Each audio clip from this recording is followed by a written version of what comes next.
할렐루야. 오늘도 귀한 예배 자리에 함께 하신 귀한 성도님들 주님의 이름으로 축복합니다. 오늘이 1월 1일이네요, 여러분. 1월 1일임에도 불구하고 변함없이 자리를 지켜주신 우리 성도님들의 모습이 참으로 귀하고 또 보기 좋습니다. 나라가 정치적으로 큰 혼돈 가운데 있고 또 수많은 인명피해가 난 사고로 인해서 모든 국민들이 참 슬픔 가운데 잠겨 있습니다. 이러한 일들은 개인적으로 어떤 부도덕함이나 또 어떤 안일함에서 온 결과일 수도 있지만 영적인 의미에서는 하나님께서 우리를 통하여 깨닫게 하시는 하나님의 신호일 수도 있죠. 이러한 때일수록 믿음을 가지고 있는 우리 모든 믿음의 성도들은 더욱더 신앙을 견고히 하고 맡겨진 사명에 최선을 다하고 또 새로운 한 해를 잘 준비할 수 있게 되어지기를 바랍니다. 아무쪼록 우리 비행기 추락사고 유가족들에게 또 하나님의 위로가 함께 하시길 기도합니다. 오늘 말씀, 특별히 이 사사 시대의 배경이 되고 있는 오늘 이 말씀 속에서 사사 시대를 평가하는 방법과 기준은 여러 세대를 거쳐서 다양한 각도로 또 다양한 어떤 시각이 있었습니다. 사사 시대의 이 기록들을 어떤 각도로 바라보느냐, 어떤 사람들은 하나님이 자기 백성들을 위해서 하나님이 직접 역사에 개입하시고 간섭하신다라고 봤어요. 그래요. 하나님께서 이스라엘 백성들이 역사 속에 나타나셔서 그 역사의 모든 것들을 개입하시고 인도해 주시죠. 그래서 사사라고 하는 구원자를 보내주시고 또 이스라엘 백성들을 구원해 주신다. 이런 시각으로 사사기를 바라볼 수도 있습니다. 또 어떤 사람은 이제 하나님께서 세우신 이 사사들을 바라보니까 이 사사들의 모습이 장차 하나님께서 영원한 구원자로 우리에게 보내주실 메시아를 보여주는 것 같아요. 그래서 절망 가운데 놓여있는 백성들에게 이 구원자를 보내주심으로 장차 이 땅에 오셔서 모든 백성들을 구원하시고 영원히 통치하실 그런 메시아를 보여주는 것 같다. 이렇게 평가하는 학자들도 있습니다. 또 사사기를 어떤 식으로 평가하느냐, 어떤 식으로 바라보느냐, 이제 사사기의 그 시대적 배경, 이 삶들을 보니까 형식적인 신앙생활을 했을 경우에 어떤 폐해가 오고 어떤 하나님의 징계, 심판이 온다라고 하는 것들을 보여주게 되더라는 거죠. 이스라엘 백성들이 어떤 죄성을 보여주므로 하나님 없이 형식적인 삶을 살게 되면 어떠한 일이 나타나게 되는지, 어떠한 일을 겪게 되는지를 이 사사기의 내용들이 아주 상세히 잘 보여주고 있는 것 같습니다. 저는 이 사사들이 다스리던 이 시대를 이렇게 요약해 보고 싶어요. 뭐라고 하냐면 하나님을 뒷목 잡게 하는 시대. 하나님은 우리를 사랑의 눈으로 이렇게 착 바라보시는데 우리가 하나님의 뜻대로 살지 않으니까 뒷목을 잡게 하는 그런 시대라고 제가 부르고 싶습니다. 하나님은 자신이 선택하시고 그리고 이 애굽 땅에서 이끌어내신 그 백성들과 늘 함께 하셨습니다. 여러분, 하나님이 이스라엘 백성들을 떠나신 적이 없어요. 그리고 그들에게 약속하신 그 모든 약속들을 성실하게 이행하시는 하나님이십니다. 여러분, 하나님의 말씀이 그 어느 것 하나도 성취되지 않은 것이 없다는 겁니다. 하나님께서는 이스라엘 백성들을 이끌고 이제 가나안 땅으로 출발하셨고 이제 광야에서부터 이제 나타나셔서 그들과 함께 하시다가 모세를 통해서 그리고 그 모세의 후계자인 여호수아를 통해서 이제 약속의 땅으로 그들을 인도해 내시죠. 여러분, 여호수아가 죽고 난 후에도 여러분, 하나님이 여호수아가 이제 죽고 나니까 이제 너희들이 알아서 살아라 이렇게 하시지 않았습니다. 여호수아가 죽은 후에도 여전히 하나님은 이스라엘 백성들과 함께 하셨습니다. 왜냐하면 하나님은 그 백성들에게 약속하셨기 때문입니다. 나는 임마누엘의 하나님이다. 아브라함 때 약속하셨던 그 하나님, 모세에게도 주셨던 그 약속의 하나님, 여호수아에게 하셨던 그 약속을 성실히 지키시는 그 하나님이 계심에도 이스라엘 백성들의 행위는 모든처럼 좋아지지 않았습니다. 여러분, 하나님은요 모세의 뒤를 이은 여호수아에게 이렇게 약속하셨습니다. 여호수아 1장 7절에 보니까 이렇게 기록합니다.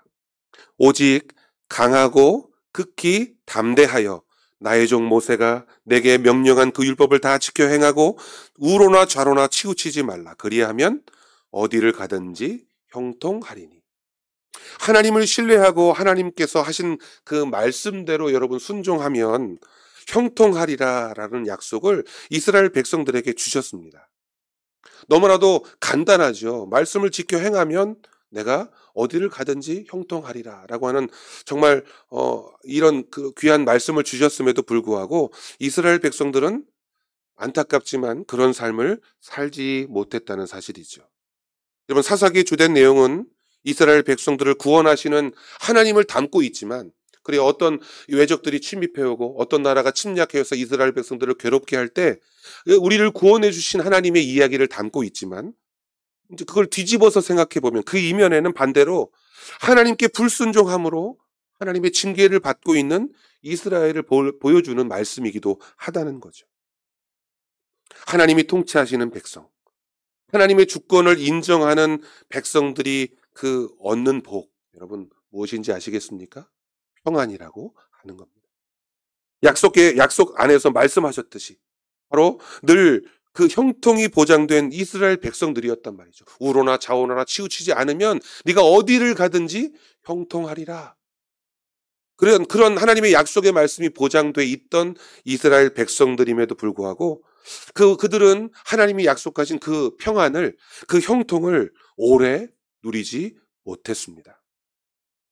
하나님의 전적인 은혜로 살아왔던 그 이스라엘 백성들이죠. 근데 사실 이제 광야 시대만 여러분 보자면 사실 광야 시대의 이스라엘 백성들은 하나님을 전적으로 의지할 수밖에 없었어요. 왜냐하면 입는 것, 먹는 것, 마시는 것 모두를 누구에게 의지할 수밖에 없었죠? 하나님께 의지할 수밖에 없었다는 거예요. 근데 이제 요단강을 건너 가나안 땅으로 땅 들어갔을 때는 좀 상황이 달라졌어요. 이제 광야에는 하나님께서 먹이시고 입히셨지만 이제 가나안 땅에 딱 들어가서는 정착하고 자신들이 손수 농사 지은 것들로 먹을 수 있게 되었다는 거죠. 그러니까 사람이 등 따시고 배부르면 딴 생각을 하는 것처럼. 여러분, 정착하여 농사를 지으면서 풍족하게 이제 내 것을 쌓아가게 되잖아요. 자기의 소유를 쌓으면서 사람들의 마음이 타락한 길로, 또 그냥 우리가 이제 노아의 홍수 시대에 있었던 하나님의 그 심판 앞에 이 사람들의 삶이 어땠어요? 하나님을 찾는 것이 아니라 그냥 저마다 속 끌고 밭에 일하러 가고 그냥 결혼하고 뭐 이런 그런 삶들을, 그냥 자기의 개인적인 삶들을 살았다는 거죠. 영적인 방황의 길에 들어섰다고 볼 수 있겠습니다. 여러분, 한 예로 그 사사기 17장에 보면 이 에브라임 산지에 이 미가라는 사람이 살고 있었어요. 근데 그 내용을 보니까 이 미가의 어머니가 뭐 어떻게 했는지 모르겠지만 그 은 1,100개를 잃어버렸습니다. 가치가 얼마가 되는지는 제가 잘 모르겠어요. 하지만 숫자만 봐도 알겠죠. 그러니까 꽤 많은 돈을, 그 은을 잃어버렸어요. 근데 그 은을 이제 아들 미가가 이제 찾아다 주었다는 겁니다. 그러자 이제 어머니가 되찾은 그 은을 가지고 뭘 했냐? 그것을 찾았으니까 너무 기뻐서 그 중에 은 한 200을 들여가지고 그것을 부어서 신상을 만들었다는 겁니다. 어떤 형상을 만들었는지는 모르겠어요. 근데 그것으로 한 신상을 만들었는데 그것으로 말미암아 주변 사람들이 이야, 정말 멋있는 신상, 은으로 막 쫙 만든 신상을 바라보니까 주변 사람들의 주목을 받게 됩니다. 그랬더니 그 아들들 중 가운데 한 명을 세워서 에봇과 드라빔을 입혀서 제사장으로 또 만들어가지고 그곳에서 이제 제사를 드리게 했다는 거죠. 그런 이야기가 등장합니다. 여러분, 하나님이 다스리시던 그 땅, 그 중심에 에브라임 산지가 있었거든요. 근데 그 에브라임 산지, 하나님을 섬기는 신앙 대신에 우상 숭배가 너무나도 그냥 자연스럽게. 여러분, 우리를 인도하시는 그 하나님은 온데간데 없고 너무나도 자연스럽게 우상을 섬기는 뭔가 혼합된 종교가 그 안에 자리 잡게 되었다는 겁니다. 여러분, 한 가정에 은 1,100개가 뭐 있었다는 것 자체도 저는 사실 믿기지가 않는데 얼마나 여러분 물질적으로 풍족했는지를 보여주는 것이기도 합니다. 하지만 그들이 물질적으로는 아무리 풍족했을지 모르겠지만 그들에게 없는 것이 있습니다. 그것이 무엇이겠습니까? 바로 하나님의 말씀이 있지 않았다. 잃어버린 은을 찾았으니까 이는 여호와께서 하신 일이다. 이렇게 고백했어요, 여러분. 그러면서 신상을 부어 만들었다? 잘 매칭이 안 되고 이해가 안 됩니다. 하나님의 말씀도 알지 못했고 하나님의 뜻이 무엇인지도 알지 못하는 상태. 진리에 있어서 정말 무지한 상태가 바로 그 시대, 바로 이스라엘 백성들의 영적인 상태였다는 거죠. 여러분, 우리는 어떻습니까? 하나님께서 계신 것도 알고 하나님이 역사하시는 것도 알고 하나님을 믿는다고 할지라도 우리의 삶의 모습과 우리의 삶의 태도가 하나님의 말씀대로 또 하나님의 뜻대로 실천하고 있지 않다면 바로 그 시대의 이스라엘 백성들의 모습과 우리가 다를 바가 없다는 사실이죠. 말씀은 읽지만 내가 읽은 말씀이 내 삶과 무슨 관계가 있어? 하나님의 말씀은 말씀이고 내 삶은 내 삶이야. 말씀은 듣지만 그 말씀대로 살아가려고 하는 것에는 인색하거나 아니면 어려워하거나 거절하는 모습들. 여러분, 이런 모습들이 오늘날 수많은 신앙인들의 모습 속에 보여지기도 합니다. 디모데후서 3장 5절에 이렇게 말씀합니다. 경건의 모양은 있으나 경건의 능력은 부인하니 이 같은 자들에게서 내가 돌아서라. 여러분, 겉모습만 신앙인일 뿐 어떤 행함이나 어떤 신실한 순종과 같은 모습들이 나타나지 않는 모습. 여러분, 우리는 이런 모습에서 과감하게 돌아서야 할 줄로 믿습니다. 하나님은 이렇게 살아갈 때마다 하나님께서는 그 이스라엘 백성들을 향해 때로는 이 징계의 손길을 보내십니다. 그 사사기의 내용이잖아요. 주변의 이웃 나라들을 통해서 이스라엘 백성들을 치게 하신다는 겁니다. 그래서 어떻게 해요? 그들이 고통으로 부르짖게 만들었다는 겁니다. 하나님이 그 고통을 즐기시는 건 아니에요. 그 고통을 통해 하나님을 다시 찾도록 하신다는 거죠. 여러분, 하나님은 엄하고 무서우신 하나님입니까? 때로는 엄하고 무서우신 하나님이시기도 합니다. 자신의 백성들의 죄를 범한 것에 대해서 아주 그냥 끝까지 찾으시고 찾아내시고 처벌하지 않고는 견디실 수 없는 여러분 그런 악착 같은 그런 하나님이십니까? 그리고 그것을 그냥 끈질기게 되갚아 버리시는 하나님이십니까?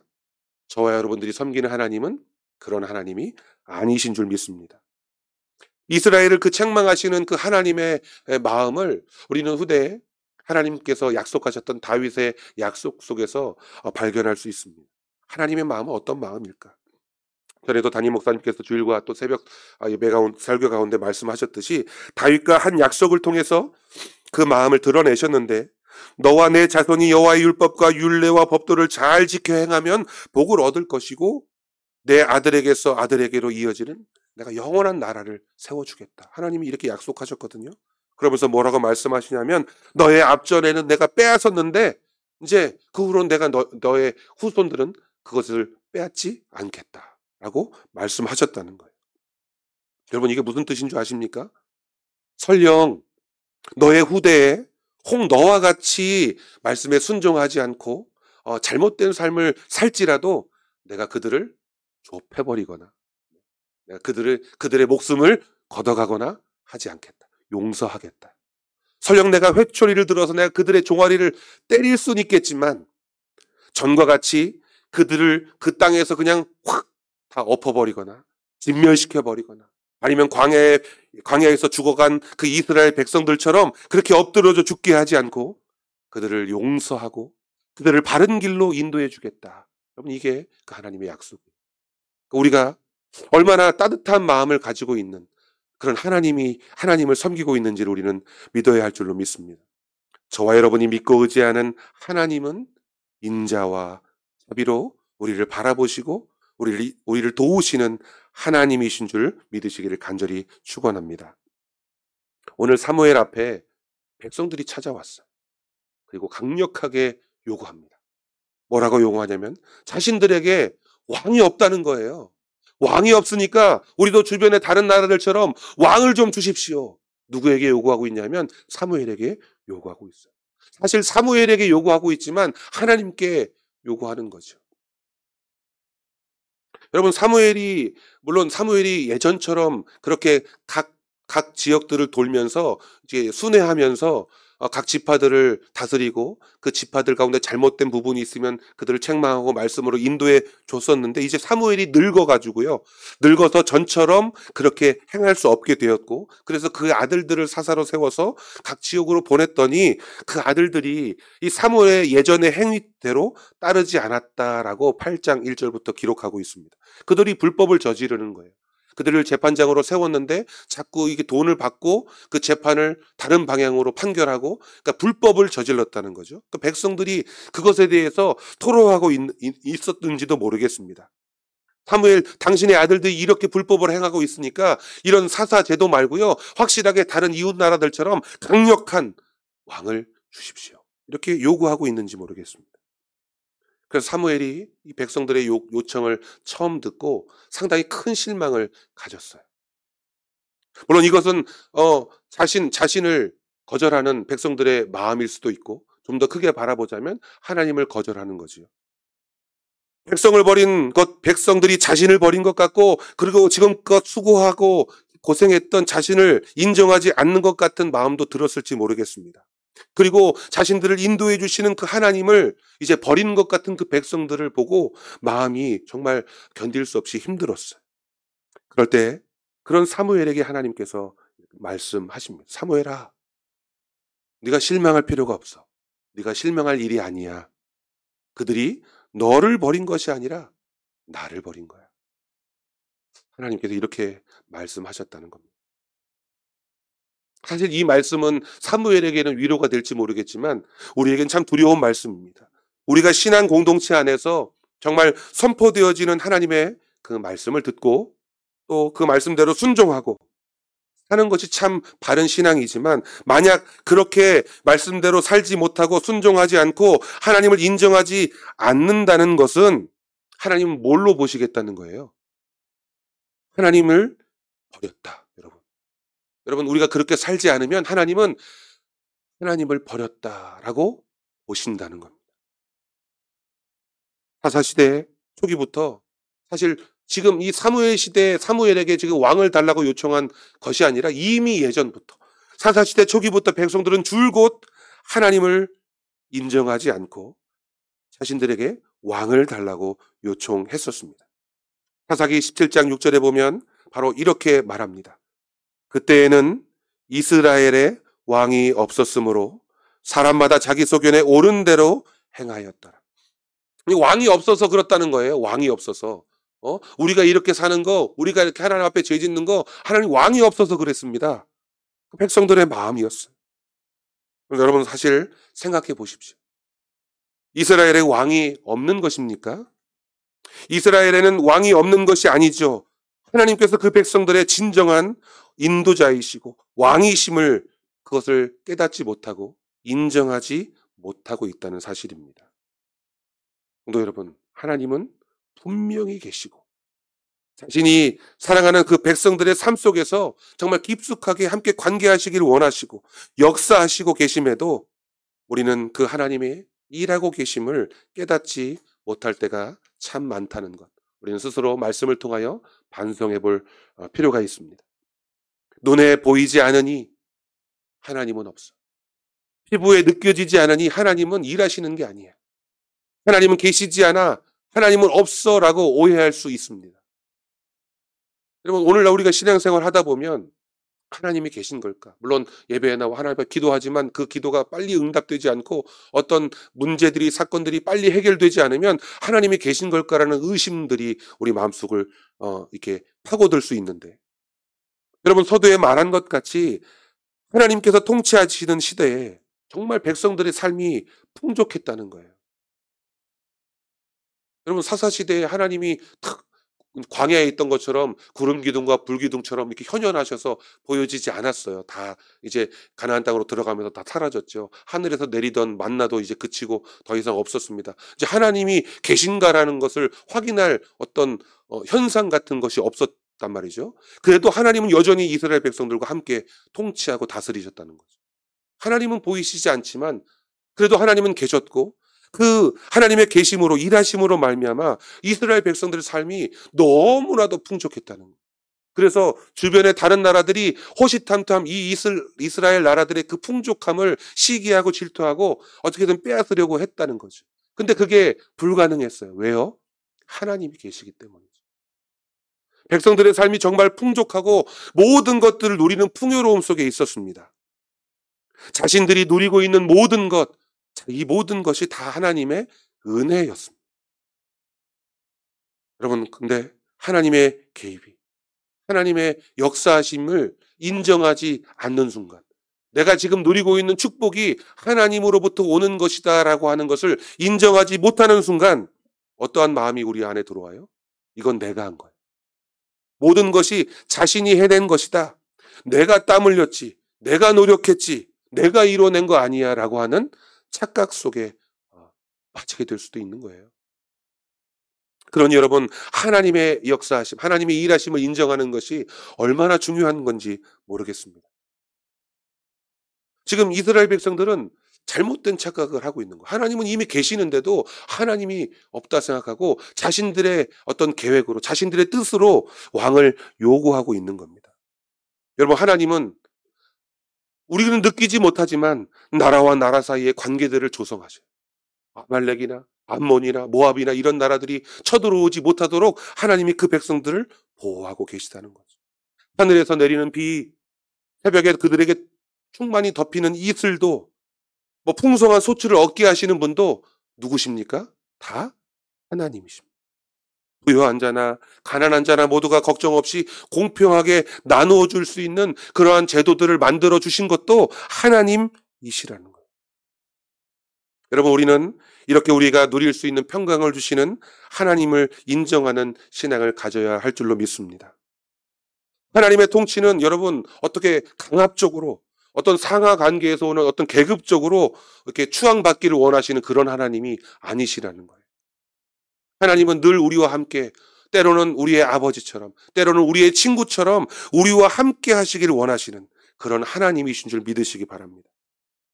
내가 너에게 복을 주었으니 너는 이것도 저것도 그것도 나에게 바쳐라. 이렇게 요구하는 이방의 우상들이나 헛된 것들이 아니라는 겁니다. 하나님은 그러한 분이 아니십니다. 근데 이 사실을 백성들은 깨닫지 못했습니다. 오늘 본문의 이스라엘 백성들은 자신들을 위해서 대신 싸워줄 왕을 요구하고 있습니다. 오늘 말씀을 잠깐 보면요. 이스라엘 20절입니다. 우리도 다른 나라들과 같이 되어 우리의 왕이 우리를 다스리며 우리 앞에서 나가서 우리의 싸움을 싸워야 할 것이니이다. 여러분, 이게 그들의 요청, 이유였어요. 그러니까 우리가 나가서 싸우지 말고 우리를 대신해서 좀 싸워줄 왕이 필요합니다. 여러분, 이게 이스라엘 백성들이 공식적으로 사무엘에게 요청한 이유입니다. 여러분, 하나님이 보이시지 않으니까 눈에 보이는 전쟁에 자신들이 나가서 칼을 휘둘려야 되는 것 같고, 내가 나가서 창을 맞아야 되는 것 같고, 내가 좀 희생하는 것 같고, 내가 좀 손해보는 것 같고, 그렇게 백성들이 느끼고 있는 것 같아요. 여러분, 하나님이 하셔야 될 일, 하나님이 하시고 있는 일들에 대해서 우리는 하나님이 아닌 다른 이에게 그것을 찾고 있는 어리석음을 오늘 이 본문이 보여주고 있습니다. 여러분, 광야에 있을 때 아말렉 족속이 이스라엘의 가장 연약한 부분이죠. 이스라엘이 행진하면서 이렇게 뒤로 처지는 부분들, 사람들이 있을 거 아니에요. 그러면 가장 뒤쪽부터 이 공격해오는 아말렉 족속들이 있었습니다. 그래서 이스라엘 백성들과 이제 전투를 벌이고 전쟁을 치러야 되는 거예요. 자, 그때 모세는 여호수아에게 명령합니다. 여호수아야, 네가 백성들을 이끌고 나가서 저 아말렉 족속과 전쟁을 치러라. 그래서 전쟁에 나가죠. 저는 그래서 이 여호수아의 입장에서 한번 생각해 봤어요. 모세는 뭐하고, 우리의 지도자인 모세가 칼 차고 맨 앞에 선두에 딱 나가서 저 아말렉 족속들을 다 하나님의 이름으로 탁 처리하고, 지도자라면 좀 그래야 되는 거 아니야? 왕이라면, 우리를 인도하는 인도자라면 좀 그래야 하는 거 아니야? 그런 생각을 가져볼 만도 합니다. 왜냐하면 고대 근동에는요, 전쟁에 나갈 때 가장 선두에서 누가 설까요? 왕이 서야죠. 왕이 가장 앞장서서 나를 따르라 했을 때 전쟁에서 승리하는 겁니다. 이 군사들의 사기도 마찬가지고요. 자, 그런 입장에서 본다면 모세가 좀 가장 선두에 서서 백성들을 좀 독려하고 어? 전쟁에 나아가서 이 모든 백성들, 군사들을 좀 이끌었으면 좋겠는데 그런 모습은 아니라는 거죠. 그런데 여호수아는 아마 곧 깨닫게 되었을 겁니다. 무엇을 알게 됐을까요? 모세가요, 전쟁이 두려워서 가장 후방으로 적들의 어떤 창이나 칼이 닿지 않는 저 산 깊은 높은 곳으로 도망친 것이 아니라 바로 그곳에서 이스라엘 백성들을 위해서 하나님께 기도했다는 사실입니다. 이번 전쟁은 결국 이 말씀이 우리에게 주는 것은요, 전쟁은 모세가 하는 것도 아니에요. 모세가 기도했지만 결국 이 전쟁을 이끌어 가시는 분도 하나님이시고 칼을 들고 싸우고 있는 자신이지만 하나님께서 그 전쟁 가운데 함께 하셔서 모세가 손을 들면 이스라엘 백성들이 승리하고 모세가 손이 좀 내려가면 아말렉 족속들이 승리하는 것 그 자체가 바로 그 전쟁은 누가 하고 계시는 거예요? 하나님이 하시는 것이죠. 그런데 우리는 그것을 인정하지 못합니다. 눈에 보이지 않으니 하나님이 하시는 것이 아니야. 하나님이 도우시는 게 아니야 라고 하는 그런 생각들. 하나님께서 하시는 전쟁이었다는 걸 우리 확신하시죠? 사랑하는 성도 여러분, 우리의 삶 가운데는 하나님께서 하셔야 할 일들이 있습니다. 하나님께서 하셔야 할 일들이 마땅히 하나님께 맡기는 지혜가 우리 사랑하는 귀한 성도들에게 있어지기를 간절히 소망합니다. 도대체 어떤 일이 하나님께서 하시는 일이냐? 바로 저와 여러분의 삶 모든 것의 주인 되신 하나님. 우리를 책임져 주시는 그 하나님을 인정하고, 그래서 어떤 찬양의 가사처럼 삶의 어떤 작은 일에도 하나님이 일하심을 진정한 믿음으로 바라는 그런 은혜를 간구하는 우리 모두가 되기를 이 시간 간절히 축원합니다.